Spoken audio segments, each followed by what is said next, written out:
Λοιπόν, καλησπερίζω τώρα τον κύριο Κοτσόπουλο που είναι μαζί μας, τον κύριο Ηλία Κοτσόπουλο. Καλώς ήρθατε. Καλησπέρα σας. Υποψήφιο βουλευτή Αχαΐας με το ποτάμι, δάσκαλος στο επάγγελμα και γνωστός βεβαίως και από την πριν από λίγους μήνες εκλογή του στο Δημοτικό Συμβούλιο της Πάτρας με την παράταξη του Κώστα Χριστόπουλου. Σωστά τα λέω? Ακριβώς. Ωραία. Όπως τα λέτε. Λοιπόν, για τις συστάσεις, για όσους δεν σας γνωρίζουν, που νομίζω ότι όσοι ασχολούνται με τα κοινά στην περιοχή σας γνωρίζουν έτσι κι αλλιώς. Τώρα, κύριε Κοτσόπουλο, θέλω να ξεκινήσω με το κλίμα. Με το κλίμα που βλέπετε αυτές τις μέρες που συναντάτε κόσμο, με το κλίμα που βλέπετε για το ποτάμι. Αν υπάρχει δυναμική για το ποτάμι ή αν ενδεχόμενα το ποτάμι, όπως και άλλα κόμματα, συμπιεστούν από την πόλωση του δικομματισμού αυτές τις τελευταίες ημέρες. Λοιπόν, αυτούς τους προβληματισμούς είχαμε και εμείς, αν η πόλωση θα είναι εις βάρος του ποταμιού και των υπολείπων μικρών κομμάτων. Εμείς πλέον μάλλον όμως δεν είμαστε μικρό κόμμα. Θεωρώ ότι θα είμαστε από τις εκπλήξεις των εκλογών. Επειδή έκανα εκλογές και πριν από 6-8 μήνες περίπου με τις δημοτικές εκλογές, είναι εντυπωσιακή η αποδοχή που βρίσκει το ποτάμι στον απλό κόσμο. Φανταστείτε ότι στις δημοτικές εκλογές δεν υπάρχει ένταση αυτών των ημερών. Ήταν πολύ περισσότεροι συνδυασμοί.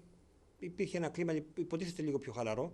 Παρ' όλα αυτά, η αποδοχή που έχουμε τώρα νομίζω ότι είναι περισσότερη και καλύτερη ποιοτικά. Εγώ μπορώ να συγκρίνω τις δύο καταστάσεις. Άρα λέτε ότι υπάρχει δυναμική, δεν έχετε απώλειες. Θεωρώ ότι υπάρχει δυναμική, καταγράφεται και στις δημοσκοπήσεις. Το ποτάμι νομίζω πλέον πιστεύουμε όλοι ότι θα είναι το τρίτο κόμμα και αυτό, να σας πω, δημιουργεί μια αίσθηση ασφάλειας στο μέσο πολίτη. Θυμάμαι ότι μια τελευταία δημοσκόπηση είχε ένα εξαιρετικό ενδιαφέρον ποιοτικό στοιχείο που έλεγε ότι το 70% περίπου των πολιτών που επιλέγουν ΣΥΡΙΖΑ πιστεύουν ότι ο ΣΥΡΙΖΑ τελικά δεν θα κάνει αυτά τα οποία επαγγέλλεται. Δηλαδή, όλοι στο πίσω μέρος του μυαλού τους σκέφτονται ότι χρειάζεται να διαμαρτυρηθούμε, αλλά μην το παρακάνουμε κιόλας, μην βάλουμε τη χώρα σε περιπέτειες. Και η επιλογή ποτάμι ανάμεσα στους δύο αυτούς μηχανισμούς, τους μηχανισμούς της Νέας Δημοκρατίας και του ΣΥΡΙΖΑ που φαίνεται να κονταροχτυπιούνται, είναι μάλλον μια επιλογή λογικής, σοβαρότητας, ασφάλειας για το μέσο πολίτη. Αυτή την εικόνα εγώ αντιμετωπίζω στην επαφή μου με τον κόσμο. Και είναι ιδιαίτερα ενθαρρυντικό από τη μία μεριά, από την άλλη μας δημιουργεί και πολύ μεγάλες ευθύνες. Γιατί πράγματι αυτές οι εκλογές είναι κρίσιμες. Είναι το μέλλον της χώρας. Κρισιμότερες των τελευταίων δεκαετιών. Νομίζω θα συμφωνήσουμε όλοι. Από ό,τι λένε ακόμη και παλιότεροι από εμάς, οι οποίοι έχουν ζήσει και άλλες εποχές. Και πιστεύω ότι το έχει καταλάβει και ο κόσμος και αυτή τη στιγμή το ότι είναι τόσο ρευστό το κλίμα. Δεν θα ήθελα ποτέ να ήμουν δημοσκόπος αυτή την εποχή. Και συμπαρίσταμε στο δράμα τους και σε αυτό που τραβούν πραγματικά. Αλλά αυτός ο προβληματισμός που υπάρχει και είναι υφέρπον στην ελληνική κοινωνία είναι μάλλον γόνιμος. Και να πω ότι είμαι αισιόδοξος ότι θα είναι αυτή τη φορά η επιλογή των Ελλήνων με πιο πολιτικά κριτήρια και με κριτήρια τη λογική και όχι να παρασυρθούμε από το ρεύμα. Κύριε Κοτσόπουλε, θέλω να μου πείτε. Από το ρεύμα να παρασυρθούμε, όχι από το ρεύμα. Λοιπόν, θέλω να μου πείτε. Από το ποτάμι να παρασυρθούμε δηλαδή. Έτσι. Θα ήταν μια καλή περίπτωση. Θέλω να μου πείτε γιατί ένας πολίτης που αυτές τις μέρες είναι σε σκέψη για το τι θα ψηφίσει. Γιατί αυτοί που έχουν αποφασίσει θα ψηφίσουν, νομίζω ότι δεν υπάρχει μια συζήτηση. Δηλώνουν ότι θα ψηφίσουν το ποτάμι ή άλλα κόμματα έχοντας πάρει τις αποφάσεις τους.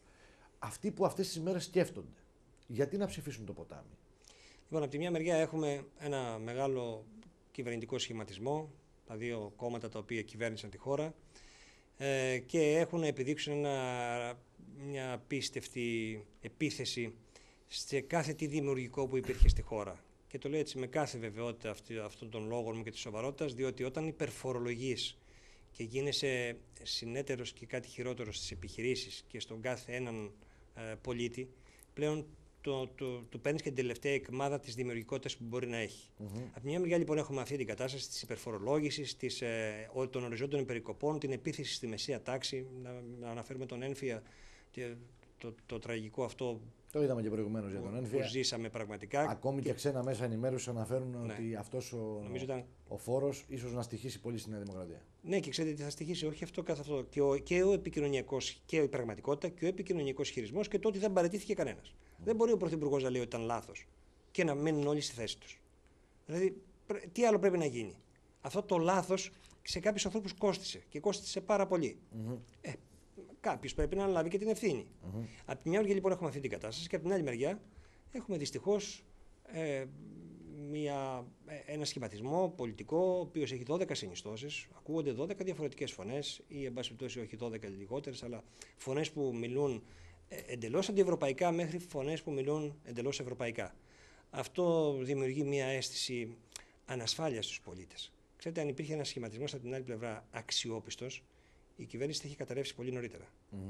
Και αυτό δυστυχώς εκμεταλλεύονταν οι κυβερνώντες. Ότι ο κόσμος φαινόταν να είναι με τον τοίχο στην πλάτη, μη έχοντας επιλογές. Τώρα λοιπόν υπάρχουν επιλογές. Το ποτάμι είναι μια τέτοια επιλογή. Μια επιλογή σοβαρότητας, όπως είπα προηγουμένως, λογικής. Δεν είναι δυνατόν στη χώρα να έχει αντικατασταθεί η πολιτική λογική, η κοινή λογική από την πολιτική λογική. Η πολιτική λογική έφτασε να εκπροσωπεί μια κάστα συγκεκριμένων ανθρώπων πολιτικών, ενώ η κοινή λογική είναι αυτή που κουβεντιάζουμε καθημερινά μεταξύ μας, στην οικογένειά μας, στις παρέες μας, όταν βγαίνουμε έξω. Κύριε Κοντσόπουλε, θέλω να μου πείτε γιατί θα είναι χρήσιμο το ποτάμι. Το ρωτώ σε όλους τους υποψήφιους κομμάτων που ζητούν την ψήφο του κόσμου σε αυτές τις εκλογές και δεν βρίσκονται στα δύο πρώτα κόμματα που είναι προφανές ότι ζητούν να κυβερνήσουν. Η ψήφος στο ποτάμι, τι χρησιμότητα θα έχει? Έχω καταλάβει από όλα όσα έχετε πει, ο κ. Θοδωράκης στη συνεντεύξη του και εσείς τα στελέχη, ότι θέλετε να εγγυηθείτε ότι την επόμενη μέρα θα υπάρχει κυβέρνηση στη χώρα, δεν θα πάμε σε εκλογές. Αυτό είναι δηλαδή το κύριο. Αυτό είναι το ένα ζήτημα. Ναι. Γιατί κανένας δεν ψηφίζει, φαντάζομαι τώρα, επενδύοντας στις επόμενες εκλογές. Ναι. Δηλαδή δεν πάει ο κόσμος να ψηφίσει και προδιαγράφει ότι δεν θα έχουμε κυβέρνηση. Πάντως δεν το θέλει.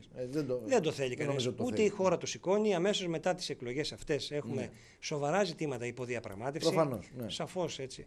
Δεν είναι το όνειρο σήμερα του μέσου Έλληνα η μονοκομματική κυβέρνηση ΣΥΡΙΖΑ ή, εν πάση περιπτώσει, και Νέας Δημοκρατίας. Οι μονοκομματικές κυβερνήσεις έδωσαν πολλά στον τόπο, επέφεραν και πολλά δεινά. Νομίζω ότι τώρα είναι η ώρα να πάρουμε την απόφαση ότι πρέπει να συνεννοηθούμε. Θα σας πω και κάτι προσωπικό. Το 2002 ήμουν στη Γερμανία διευθυντής σε σχολεία στο Μόναχο. Τότε έγινε ο μεγάλος σχηματισμός μεταξύ συνασπισμός Σρέντερ και Μέρκελ. Ο Σρέντερ βέβαια έφυγε, ασχολείται, ιδιωτεύει πλέον, αλλά τα δύο αυτά κόμματα κυβερνούν ακόμα και τώρα. Από το 2002, πρώτου επερχόμενου κινδύνου, οι Γερμανοί, ο γερμανικός λαός αποφάσισε ότι πρέπει να πάνε ενωμένοι για να σχεδιάσουν την πορεία και το μέλλον της χώρας. Και εμείς εδώ τώρα. Σήμερα κάνουν κομμάτι στην Ευρώπη. Και, ναι, βεβαίως, κάνουν κομμάτι στην Ευρώπη. Βεβαίως. Αυτοί δεν φταίνουν, αυτοί κάνουν τα δικά τους συμφέροντα. Ναι, όχι, το θέμα είναι τι κάνουμε εμείς. Ότι αυτό τους βγήκε. Ναι, βεβαίως, έτσι. Όποιος λαός σχεδιάζει με ομόνοια και σύμπνοια, σχεδιάζει για το καλό του. Είναι δεδομένο. Μάλιστα. Και εδώ δεν είναι δυνατόν ο ένας πολιτικός σχηματισμός να έχει όλο άδικο και ο άλλος να έχει όλο δίκιο. Ναι. Δεν γίνεται αυτό. Δηλαδή, αντίκειται στους κανόνες της λογικής. Εμείς λοιπόν λέμε ότι το άριστο θα ήταν μια εθνική συνεννόηση προκειμένου να σβήσουμε τη φωτιά που έχει πάρει το σπίτι μας. Μάλιστα. Και αυτό είναι σημαντικό. Το ποτάμι έχει ως κοινό παρανομαστή την αγάπη για την πατρίδα χωρίς να είναι πατριδοκαπηλεία. Και επιπλέον η επένδυση στην κοινή λογική χωρίς να είμαστε άνθρωποι οι οποίοι απορρίπτουμε την πολιτική. Μάλιστα. Κύριε Κοντσόπουλε, θέλω να κλείσουμε με το ερώτημα που κάνω σε όλους τους υποψήφιους που κάνουν για τον αγώνα του Σταυρού. Κάνουν για τον αγώνα για την εκλογή τους. Ας πούμε ότι πιστήκαμε να ψηφίσουμε ποτάμι από όλα όσα λέτε εσείς, ο κ. Θοδωράκης κτλ. Κοντσόπουλο, γιατί να ψηφίσουμε? Μάλιστα. Λοιπόν, το ψηφοδέλτιο του ποταμιού είναι ένα ψηφοδέλτιο το οποίο με κάνει περήφανο. Χαίρομαι πραγματικά που βρίσκομαι με συναδέλφους οι οποίοι είναι πολλοί από αυτούς πλέον εμού καλύτεροι και με καλύτερο βιογραφικό. Χαίρομαι όμως που δίνουμε τον αγώνα όλοι μαζί και δεν βρίσκω εκεί μέσα τα προβλήματα που έβρισκα σε άλλους, που βλέπαμε γύρω μας σε άλλους πολιτικούς σχηματισμούς. Θεωρώ τώρα, σε ό,τι αφορά εμένα, και συγχωρέστε μου το μια και με ρωτήσατε γιατί είμαι εγώ, είμαι ένας άνθρωπος 48 χρόνων, έχω 2 μεγάλα παιδιά, έχω δουλειά δική μου, ζω από τη δουλειά μου, ζω σαν ένας κανονικός άνθρωπος, γιατί η κανονικότητα έχει λείψει από τη χώρα, ζω δηλαδή από τη δουλειά μου και επιπλέον έχω υπηρετήσει από διάφορους τομείς την ελληνική κοινωνία.